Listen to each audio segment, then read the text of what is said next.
নমস্কার, আমি তরুণ ঘোষ।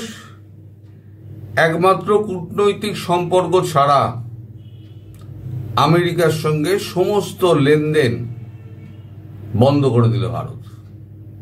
এই যে এত ট্রেড ডিল নিয়ে ট্রাম্প বাবুর এত লাফালাফি, দৌড়ি, হুঙ্কার, ক্রমশ হুঙ্কার বাড়ছে, ক্রমশ ধমক বাড়ছে, নানান রকম ধরনের টুইট করছে। মোদিজি একেবারে কফিনে শেষ পেরেক মেরে দিলেন।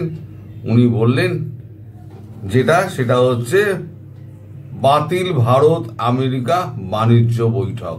আর বৈঠক হবে না, বৈঠক ভুলে যাও।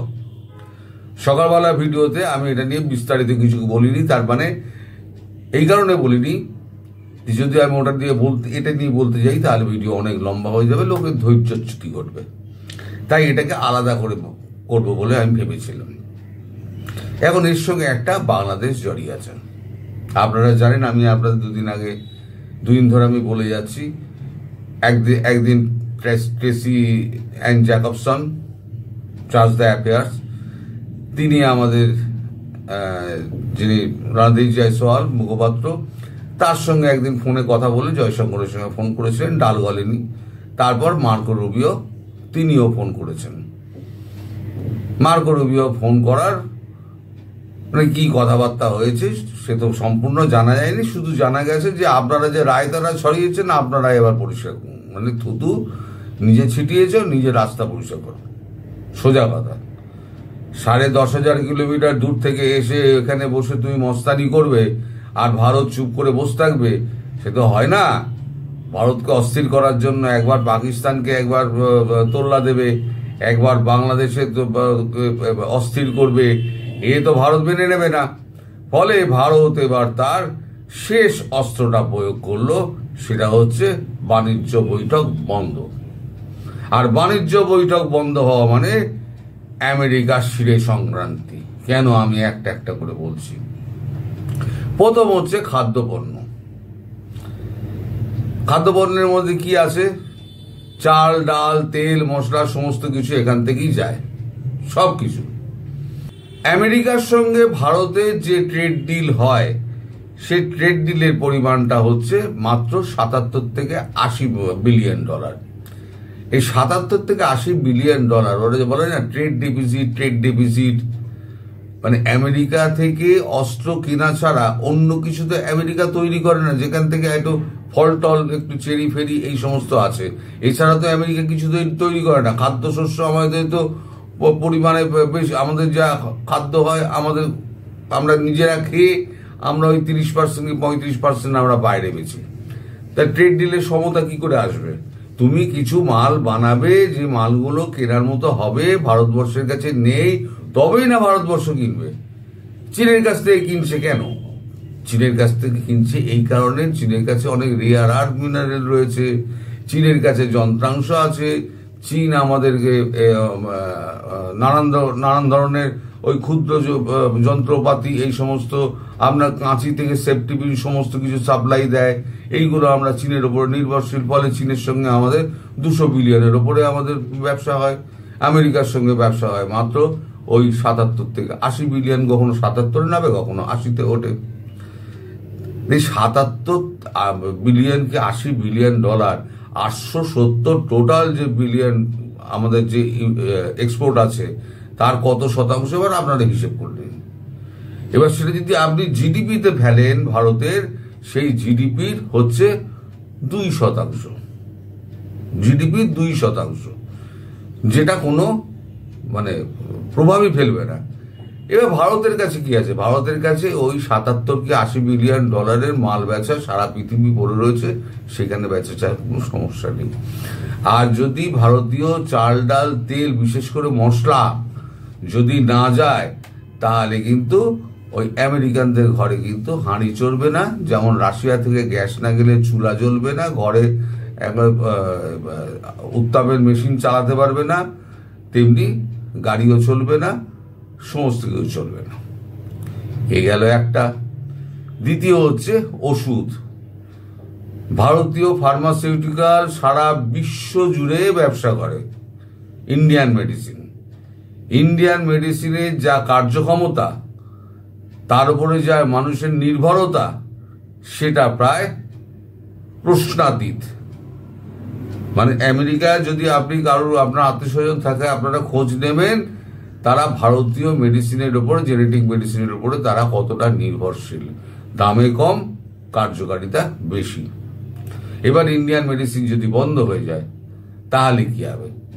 তাহলে পরে এই যে যত রোগ বিরোগ আছে যত, সেগুলো আস্তে আস্তে আস্তে আস্তে বাড়তে আরম্ভ করবে।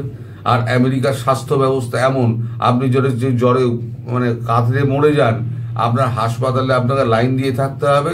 তাতে যদি আপনি কবরে চলে যান, কবরে চলে যাবেন, হাসপাতালের লাইন যতক্ষণ না পর্যন্ত আপনার ডাক আসছে আপনি গিয়ে কোনো সুবিধা করতে পারবেন না।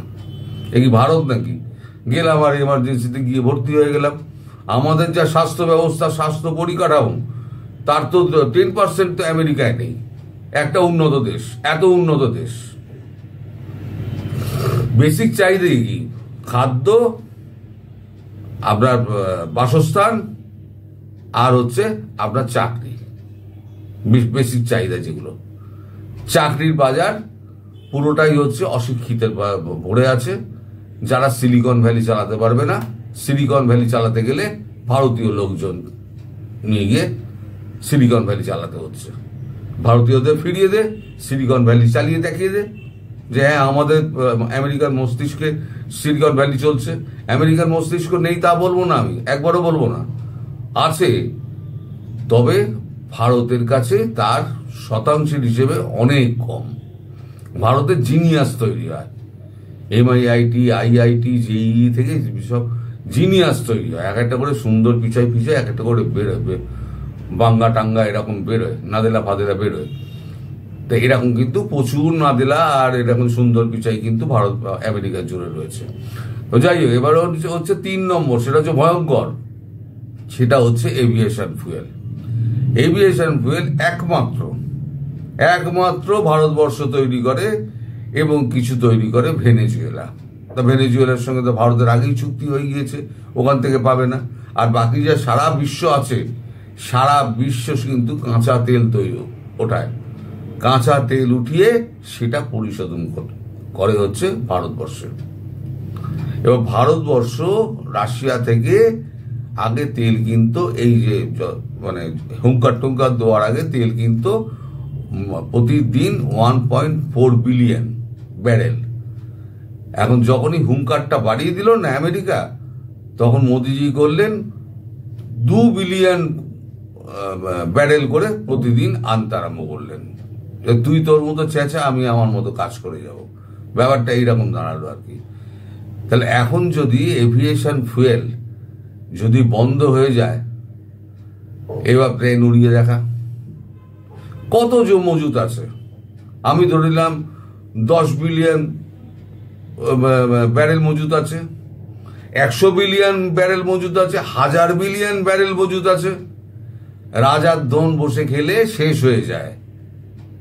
যখন শেষ হয়ে যাবে তখন এই ফাইটার জেট উঠবে কি করে, আর যাত্রীবাহী প্লেন উঠবে কি করে? ডেলি তো 10,000 প্লেন তো সারাদিনে আমেরিকায় ঘোরাফেরা করে, ডেলি 10,000 প্লেন। আর এভিয়েশনে এত ফুয়েল লাগে যে ওই 1000 বিলিয়ন যদি ব্যারেল রাখে, তাহলে মোটামুটি 2 মাসের মধ্যে শেষ হয়ে যাবে। এবার তেলটা আসবে কোত্থেকে? চাপ শুধু আমেরিকা দাদাগিরি করলে তো হবে না। আপনাকে মশাই যে পড়োশি আপনাকে বাজার করে খাইয়ে দাইয়ে রেখে দিয়েছে, আপনার টাকা আছে কিন্তু আপনার লোকবল নেই, আপনি একজন খোঁড়া মানুষ, আপনার নানান শারীরিক অসুবিধা রয়েছে, কিন্তু আপনার কাছে টাকা আছে, আপনি একটা লোক রাখলেন, সেই লোকটা আপনাকে সমস্ত বাজার ফাজার করে এনে আপনার বাড়িতে পৌঁছে দিল, আপনার রান্নার লোক এসে রান্না করে দিল। এবার যদি সেই লোকটাকেই আপনি চটান, আপনার 1000 টাকা দিয়ে আপনি কি ধুয়ে খাবেন যদি বাজারটাই আপনার ঘরে না আসে?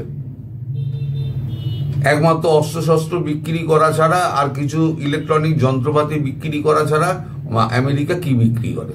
তাও আবার 1000টা শর্ত আছে সেখানে। যদি আমি F-35 নিতে হবে, কিন্তু আমি ট্রান্সফার অফ টেকনোলজি করব না। মানে F-35 যদি খারাপ হয়ে এখানে পড়ে থাকে, তাহলে যতক্ষণ না আমেরিকান ইঞ্জিনিয়ার এসে ছাড়াচ্ছে ততক্ষণ পর্যন্ত আমার ওই প্লেন ওই গাড্ডার মধ্যেই পড়ে থাকবে। কালকে যদি ইঞ্জিন খারাপ হয়ে যায়, যবে আবার এই ইঞ্জিন আসবে তবে আবার প্লেন চালু হবে। ট্রান্সফার টেকনোলজি না হলে পরে আমি কি করে চালাবো?